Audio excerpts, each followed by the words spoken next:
Сайн байцгаана уу? Хэрхэм хүндэт эмэгтэй бизнес эрхлэгчтэй. Энэ хүндтэй тайзан дээрээс өнөөдөр та бүхэнтэйгээ уулзч байгаадаа маш их баяртай байна. Миний нэрийг Пагма гэдэг. Би Сүнгэр компаниг үүсгэн байгуулагч. 2 хүүхдийн ээж эмэгтэй байна. За, миний бизнес бол том бизнес санаанаас эхлэегүй. Хүүхдүүдэд эрүүл байлгах хүслээс эхэлсэн бизнес байгаа. Хүүхдүүдэд маань эрүүл агаар, эрүүл хөрс, эрүүл хүнс хэрэгтэй байсан учраас охиноо ой гарантай байх нь хөдөө явах шийдвэр гаргаж ирсэн, хөдөө амьдрах шийдвэр гаргасан. Тэр үед бол нөхөр маань дэмжээгүй. Гэхдээ хүүхдүүдэд маань хэрэгтэй байсан учраас би 2 хүүхдээ аваад сайлын 5 өнөтэй хөдөө гарч ирсэн. Энэ үйлдэл маань бол одоо 2 хүүхэдтэй эрүүл мэнд бэлгэлэхээс гадна өөрийнхөө бизнесийн суурийг тавих эхлэл маань болсон байдаг. За тэгээ 2 жил хөдөө байх хугацаанд би миний бизнес бол яг миний нөгөө үнээс саад сурснаас эхэлсэн. Би үнээс саад сурсан. За тэгээд сүүс бүтээгдэхүүнүүдийг боловсруулж сураад өөрийн гарын сүү цагаатыг идээтэй болсон. За тэгээ 2 жилийн дараа буцаад хотод ирэхдээ одоо сурсан мэдснээ хүмүүст хүргье гэд сүү цагаатыгаар үйлчлэх Сүнгэр гэд кафег бол нээсэн. За тэр нь болохоор яг 2019 оны 9 сард нээгээд 2020 оны ихээр ковид гараад тэгээ миний одоо ажил маань одоо Сүнгэр маань бол хаагдсан одоо нэг тийм дампуурсан тийм ажил болсон. Гэхдээ энэ маань бол миний ингээд дараагийн маш том ажлын суурь болсон. Тэгээ эндээс би тоног төхөөрөмж одоо авсан юмнуудаа өөрийнхөө гэрийн галт тогоонд аваачаад тэгээд туршлагуудаа үргэлжлүүлэн хийсэн. Тэгээ энэ үедээ бол өглөөний цайны бүтээгдэхүүнүүдийг бол хөгжүүлж эхэлсэн. За монголчууд бид нар болохоор эртээр үеэсээ маш зөв гайхалтай тийм өглөөний цайны соёлтой ард түмэн байсан байна. Тэгээд өглөөдөө бид нар эслэгийн агуулмж өндөртэй зөв тосны бүтцтэй тэгээд бүлээн одоо тийм өглөөний цайг хэрэглэдэг байсан бол гидснийхаа гөрүүлзэх хөдөлгөөнийг сайжруулах, зөкснийхээ үйл ажиллагааг идэвхжүүлэх, тэгээд бие сэргээх тийм бүхэл бүтэн системтэй өглөөний цайг хэрэглэдэг байсан байна. Гэтэл одоо орчин цагт бидний олонх нь ингээд өглөөнийхөө цайг уудаггүй, уусан ч гэсэн транс агуулсан өндөг одоо хям гэх мэтлэнгийн ийм өглөөний цайг хэрэглэдэг болжээ. За манай эмэгтэйчүүд өглөөнийхөө цайг уудаг хүмүүс нь гараа өргөе. За манайхан ихэнх нь уудаг юм байна.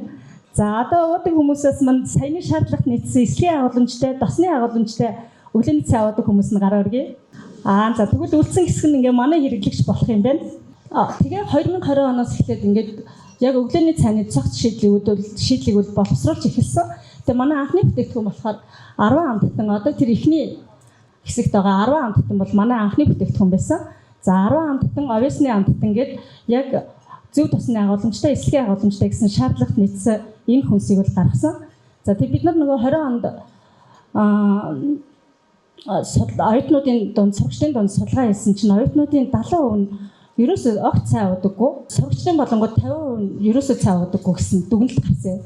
За тэг энд бол асуудал байгаа юм байна. Тэгэхээр өөрийнхөө зүгээс чадах зүйлээ хий, өглөөний цайны ач холбогдлыг ойлгуулъя. Бас энэ уламжлалт өглөөний цайны соёл чинь чухал юм байна шүү гэдгийг энэ бүтээгдэхүүнээр дамжуулаад одоо таниулъя гэдэг зорилготойгоор бол ингээд зохицоор нь өглөөний цайны шийдлийг бол боловсруулсан. Тэгээд 21 онд яг энэ төслөөрөө Shark Tank нэвтрүүлэгт орсон. Тэгээд 4 Shark-ийн дэмжлэгийг бол авч ирсэн. Гэхдээ бизнес нөгөө дандаа дардан байдаггүй. Тэгээд өмнө нь нөгөө буруу хамтрагч сонгож одоо хамтарч ирснийхаа үр дагавраар хөрөнгө оруулалт авч чадаагүй. Энэ миний 2 дахь уналт болсон. За тэгээд эндээс бол маш том ухаарлыг олж авсан. Энэ юу байсан гэхээр надад ер нь миний бизнес би мөнгө хайгаад яваадсэн чинь мөнгө биш байсан юм байна. Надад мэдлэг дутагдчихсэн юм байна. Би ур чадвар дутмаг байсан юм байна. Тэгээд би урагшлахгүй байгаа юм байна гэдгээ ойлгосон. Тэгээд 2022-оос 24 оны хооронд бол өөрийгөө хөгжүүлэх тасралтгүй тийм сургалтуудад хамрагдаж эхэлсэн. За энэ үедээ би хөгжил шийдэл төрийн бас агуулгын бэст хөтөлбөр, тус холбооны эдийн засгийн ногоон шилжилт хөтөлбөр гэх мэтлэнгээ ер нь хаана ямар сургалт явж ийн яг би тэнд байдаг байсан. Тэгэхээр энэ танхимд ч гэсэн яг сургалтаар холбогдсон маш олон найзууд маань байгаа. Тэгээд та нар маань ч гэсэн намайг энэ хүрэхэд ингээд зоригжуулж байсан хамт олон минь шүү. Тэр дундаа яг тэмцэж байгаа бизнес эсрэг хамт олондоо бас маш их баярлалаа гэж хэлье. Башин дуртай. Тэгээд 2022 онд би анх ерөөсө bonds ESG энэ гэдэг үг огт мэдэхгүй явж байхдаа эдийн засгийн ногоон шилжил одоо хөтөлбөрийн нийтийн үйл ажиллагаанд оролцоод энэс эхлээд яг энэтэй холбоотой бүх сургалтуудад суудаг болсон. Тэгээд бизнесийг хийхийн тулд тэг хүн дээлтэй, байгаль дээлтэй нэгэндээ одоо зөв үлгэрэл үзүүлэх ёстой юм байна гэдгийг бол одоо энэ сургалтуудаас л ойлгосон. Гэхдээ яг хүүхний үзэл баримтлал маань ер нь нэг хүндэл хэрэгтэй юм хийчихгээд бодоод яваад байдаг гэсэн. Энийг илүү системтэйгээр биеийн сургалтуудаас л ойлгож эхэлсэн. Ингээд 2022-оос 24 оны хооронд би бизнес дээр тийм их нөгөө хүчлээгүй урсгалаар нь явуулаад эзэн хүн өөрөөс мэдлэгтэй бийжиж бизнес явах ёстой гэдэг зарчмаа баримтлаад маш их сурсан. Тэгээд 2025 онд харин одоо бизнестэй иргэн ирэл буюу дахин хөгжүүлэлтийг үл хийж дахиад ингээд гарч ирсэн. Энэ үедээ болохоор хиттэй сүтээ цай, боцтой сүтээ цай. За тэгээд бидний олон жилийн турш хэрэгжилж татсан хайлмгийг гэхэд гэлүүчингүү хайлмаг өрмийг болохоор ингээд авч явж болох боломжтой. Тийм жижиг савлгаатаагаар тэгээд боцгийг болохоор транс тосгуугаар гихмчлэнгээр ингээд хамгийн эрүүл одоо гаргаж ирсэн. Тэгээд 2025 онд бол одоо манай хамгийн том ололт амжилт бол ESG нэвтрүүлсэн ажил байсан. Бид нар нөгөө 25 онд сая ярьсан анхны 25 хүнсний үйлдвэрийг сонгон шалгаруулад гэдэгт манай компани харин азар орсон. За тэгээд 21 компани ESG-гээ үнэлгээгээ авч чадсан. Тэрнийх нь нэг болж чадсандаа маш их баяртай байдаг. За тэгээд хамгийн том ойлгосон зүйл нь болохоор би анх ойлгохдоо аливаа нэг стандарт болон одоо энэ ESG том байгууллагууд, том корпорациуд авдаг байх гэж бодож байсан. Ийм тэгэхээр би бичил юм чинь болохгүй хахтаа гэж бодож исэн чинь боломжтой юм байна гэдгийг одоо энэ хугацаанд бол ойлгосон.